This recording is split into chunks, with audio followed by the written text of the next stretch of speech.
Meninas, meninos, saudações!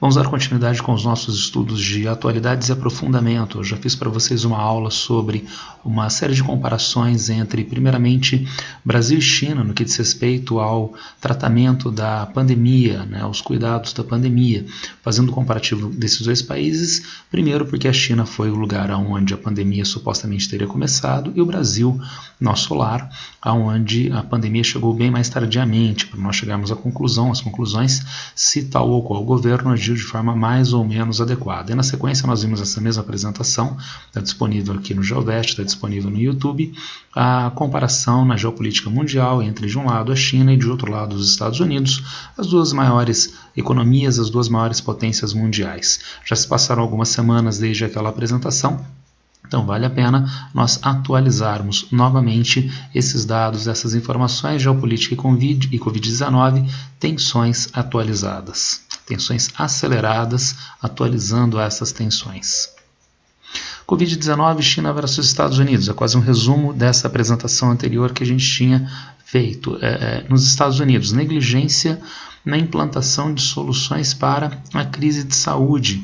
A gente tem hoje os Estados Unidos como o principal foco mundial da Covid-19, com recorde e crescimento do número de mortos e de infectados. Consequentemente, atraso e descontrole na retomada da atividade econômica. Nesta semana, houve uma forte queda das bolsas de valores nos Estados Unidos, tendo em vista o temor de uma nova aceleração dos casos de Covid-19 e, consequentemente, de um retorno de mais intenso fechamento da atividade econômica. Como a doença foi negligenciada, ao invés de haver apenas um curto período de tempo, um curto período de quarentena, de paralisia das atividades econômicas, este período foi dilatado e agora é incerto quando se pode haver uma abertura efetiva da economia.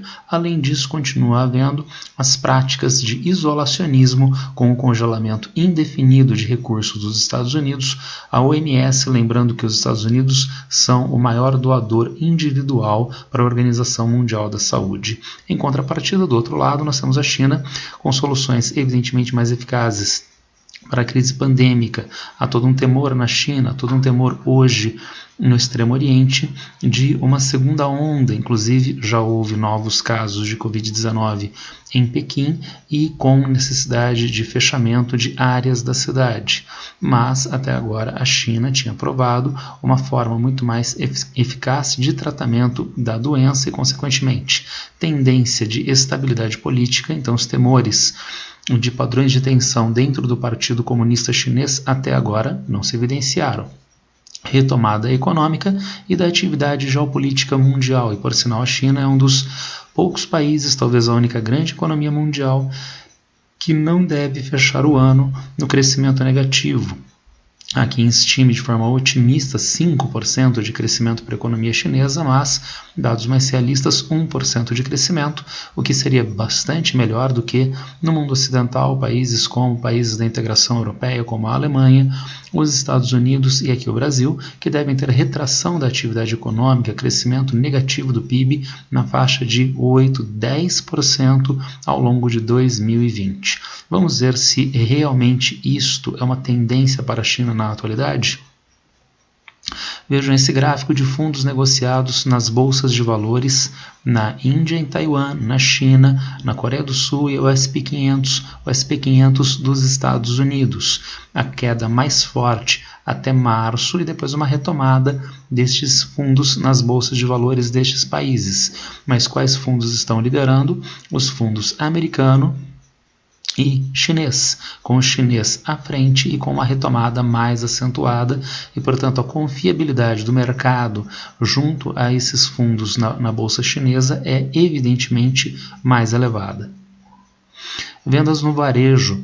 Chegamos novamente a março de 2020, uma queda significativa das vendas no varejo, tanto nos Estados Unidos quanto na China, mas na China já uma inversão, já aquele formato de V, para o trajeto da queda no varejo, com uma retomada mais ou menos forte nas últimas semanas. Mas nos Estados Unidos a queda foi mais acentuada e ainda quando dos dados para este gráfico ainda não havia sinal de uma retomada mais clara. exportações chinesas para a Ásia e para os Estados Unidos. É uma coisa que no nosso último vídeo eu chamei de asianização da Ásia. Então, a China tem um intercâmbio comercial cada vez mais forte entre os países asiáticos e também com países da Oceania, diminuindo a dependência do mercado americano. A gente pode ver isso através do gráfico, com um período de aumento, uma leve queda, estagnação e aumento novamente até o final do gráfico. Principalmente no final do gráfico para as vendas para os Estados Unidos, nós vemos aqui uma queda mais significativa. Essa queda das vendas chinesas para os Estados Unidos pode estar sim relacionada com a chamada guerra comercial China e Estados Unidos, protagonizada pelo presidente americano Trump. Mas vejam que antes desta queda, as vendas chinesas para a Ásia já estavam em crescimento desde os idos de 2016, 2017, na verdade é uma tendência evidenciada desde o início do gráfico, 2012, até agora, 2019. Tudo bem? De modo que então a China depende menos de um mercado americano, sendo que a economia americana parece estar sentindo mais, tendo mais dificuldade para se adaptar à Covid-19 comparativamente à economia chinesa. Há quem estime, portanto, que nos próximos anos, e mesmo descontando paridade de poder de compra, a economia chinesa já possa se tornar maior economia mundial e, consequentemente, isso não tem apenas um valor simbólico. Na verdade, do ponto de vista simbólico, já é bastante significativo se tornar a maior economia mundial e superar aquela economia que há décadas é a maior economia mundial, a economia americana.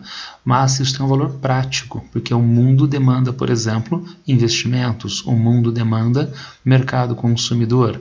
Esta economia em crescimento é uma economia que pode injetar recursos em outros lugares, é uma economia que pode comprar das outras economias mundiais, aumentando a projeção política chinesa. Entretanto, nem tudo é tão fácil para a China na atualidade. Há uma série de problemas que a própria Covid-19 não deixou de acelerar, problemas que foram acelerados com a Covid-19. Vejamos a aceleração de novos padrões de enfrentamento, especialmente no que diz respeito, então, de enfrentamento à China. Primeiro, recentemente, as tensões entre a Índia e a China no Planalto do Tibete, tensões fronteiriças que resultaram pelo menos em 20 soldados indianos mortos. Trata-se de uma área, a região da Caxemira, que é uma região litigiosa entre China, Índia e Paquistão, havendo então problemas políticos, já tendo havido confrontos militares entre esses países no que diz respeito ao domínio desta região. Essa região é muito importante no que diz respeito à sua posição estratégica na porção centro-sul da Ásia, é também uma região muito importante pelas nascentes de rios que fluem para esses três países, para o Paquistão, para a Índia e para a China. O controle desta área, portanto, demandado pelos três países, no caso, China e Índia se envolveram em um último grande conflito armado em 1962 com vitória chinesa, mas a região continuou litigiosa, a região continuou conflituosa entre os dois países, resultando agora recentemente neste enfrentamento de tropas com a morte de 20 soldados indianos, pelo menos. Agora, colocando isso desta forma, dá uma impressão de que está começando um conflito armado entre esses dois gigantes asiáticos, mas um pouco menos do que isto, sem tirar a importância deste fenômeno. Um pouco menos do que isso por quê? Área histórica de tensão sem um padrão militar estratégico entre as partes. Então, desde 1962 e até agora, há tropas chinesas, há tropas indianas fazendo policiamento dessas regiões. Pelo acordo de armistício, pelo acordo de cessação dos conflitos de 1962, essas tropas não podem estar armadas nesta região. E esses enfrentamentos, que já ocorreram em inúmeras oportunidades, ocorrem com socos e pontapés, com golpes de pedaços de pau, com arremessos de pedras entre as partes. Uma boa parte dos soldados indianos que morreu são soldados que morreram vítimas dos ferimentos sem tratamento e ou por hipotermia. Então vejam que não se trata de um movimento militar, de ofensiva militar estratégica de parte a parte. Se isso é um fator atenuante, então nós temos um segundo fator atenuante, presença dos dois países nos BRICS, Brasil, Rússia, Índia, China e República Sul-Africana. É um, entre outros fóruns dos quais Índia e China são participantes e que podem contribuir para a mediação da relação entre os dois países. Mas não deixa de ser um episódio mais ou menos importante. Vejamos. Governos nacionalistas com relativa dependência da política externa para capital político. Tanto o governo Xi na China quanto o governo Modi na Índia são governos que precisam de uma política externa eficiente, através da qual esses governos se vendem à sua própria sociedade, melhoram a sua imagem, melhoram o seu capital simbólico na sua própria sociedade. Como uma confrontação entre China e Índia, aquele governo que não conseguir vender esta imagem de superioridade para a sua sociedade acaba perdendo, acaba se descapitalizando politicamente e, com certeza, isso acaba se tornando um fator de dificuldade para a mediação do conflito na região. Dentro desse contexto ainda, uma aceleração da aproximação entre Índia e Rússia, com a Índia acelerando a compra de armas da Rússia, lembrando que a Índia já é cliente da Rússia na compra de equipamentos da aviação militar e sistemas antimísseis, os famosos sistemas S-400 da Rússia. E, finalmente, aumento da presença infraestrutural e militar chinesa no Tibete nos últimos anos. Então, a região do Planalto do Tibete, que não deixa de ser importante para a China no que diz respeito à integridade territorial, à exploração econômica, ao acesso à Ásia Central, as chamadas rotas da seda chinesas. Então, com tudo isso, a China aumentou nos últimos anos a sua presença militar para o controle do Tibete, aumentou a infraestrutura para efetiva exploração econômica dessas regiões, aumentando com isso as tensões em relação à Índia. Tudo bem? Entretanto, um último fator atenuador que deve ser muito eficiente neste processo, que eu já falei, a aproximação Índia-Rússia na compra de armas. A Rússia, nesse caso, está se beneficiando duplamente. Primeiro, porque a Rússia está vendendo armamentos de ponta, que tem um preço significativo, que mobilizam a indústria de armas da Rússia, mas tem uma segunda vantagem interessante, porque a Rússia, vendendo armas para a Índia, evidentemente é um país que tem trânsito político-diplomático com a Índia, Rússia e Índia, mas nós sabemos que a Rússia também tem trânsito diplomático com a China, podendo, portanto, ser um mediador do conflito entre esses dois países. Na verdade, entre eu preparar esta apresentação, a apresentação PowerPoint, e gravar o vídeo agora, já veio a minha notícia de que na reunião do G20 do final do ano já está pré-acordada uma reunião em separado entre China, Índia e Rússia, justamente para tentar encaminhar uma solução mais concreta, uma solução mais forte para este conflito na região. Não é um conflito que beneficia nem a Índia, nem a China e também a Rússia no que diz respeito à exploração econômica, ao aumento da projeção política sobre a região. Se vocês entenderam isso, dá para já, por extensão, entender uma coisa. A maior potência mundial, ou que se diz maior potência mundial na atualidade, é os Estados Unidos. E vejam que eu não coloquei os Estados Unidos na análise, tendo em vista que ele não seria um país confiável na leitura da China, parte envolvida, e a Rússia poderia cumprir essa função muito melhor na mediação das relações entre a Índia e a China, sem a participação americana na solução deste conflito. É mais uma área, é mais um setor da política internacional do qual há retração da política americana em favor de outros grandes atores. Mas esta confrontação China-Índia não deixa de ser um problema para a China na atualidade, assim como as tensões no Mar da China Meridional. Então, a soberania sobre ilhas oceânicas no Mar da China Meridional, que dariam controle à zona econômica exclusiva, áreas oceânicas, nas quais um ou outro país teria juridicidade, havendo confrontos ou tensões, pelo menos, entre principalmente a China, o Vietnã e as Filipinas. Com a maior agressividade chinesa no que diz respeito ao controle dessas regiões, para o controle de rotas de embarcações comerciais, há uma tendência de alinhamentos militares regionais que se contraponham à China, principalmente agora recentemente exercícios militares entre a Marinha Indiana e a Marinha Australiana, sendo que o governo da Austrália conveniou com o governo indiano a liberação dos seus portos, os portos australianos, para atracagem, para abastecimento dos navios indianos.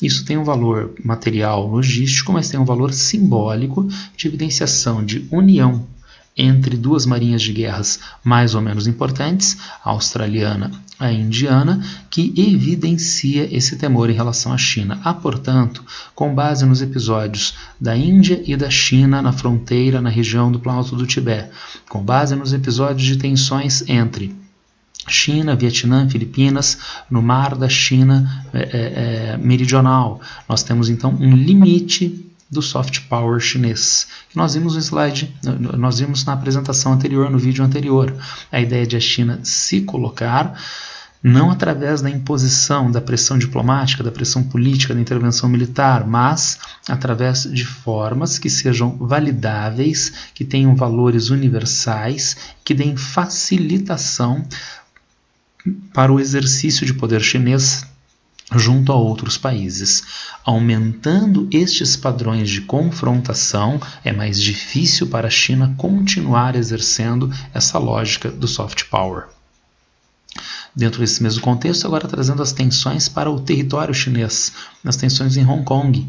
Passados os episódios da Covid-19 esse ano, ou pelo menos atenuados na China, os manifestantes em Hong Kong anti-Pequim voltaram a tomar as ruas contra o convênio jurídico que é previsto na lei básica de Hong Kong, mas os manifestantes voltaram às ruas contra a regulamentação deste convênio. Lembrando, a lei básica de Hong Kong era a forma através da qual o governo britânico devolveu Hong Kong à China e é uma espécie de constituição chinesa.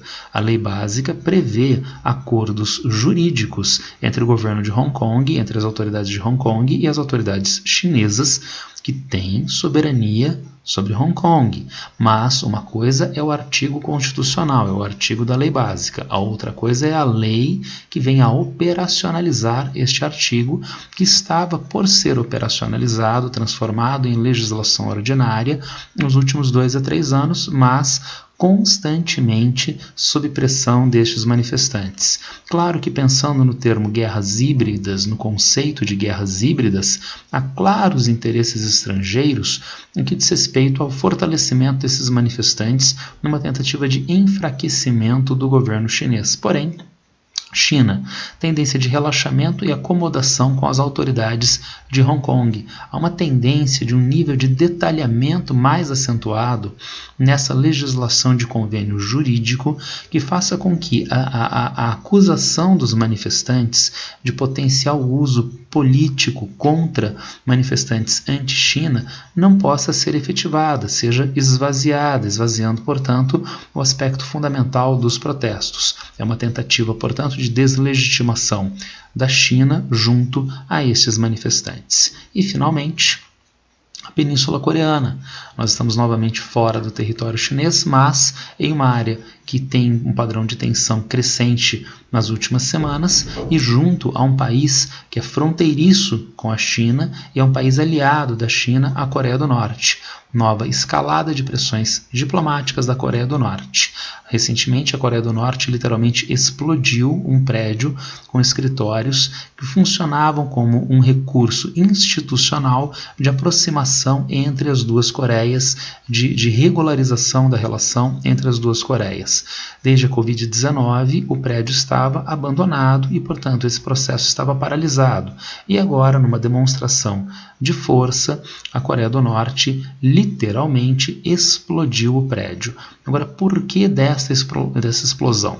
Problemas domésticos. Primeiro, o estado de saúde de Kim Jong-un, que chegou a ser anunciado, ou veiculada a ideia de que ele estava morto há algumas semanas, mas não, né? Porém, ainda é incerta essa condição de saúde inerente ao presidente norte-coreano, além de problemas econômicos na Coreia do Norte, problemas em grande parte advindos da Covid-19. A Coreia do Norte teve, como vários países do mundo, que estabelecer o fechamento de fronteiras para tentar conter a veiculação da doença no seu território.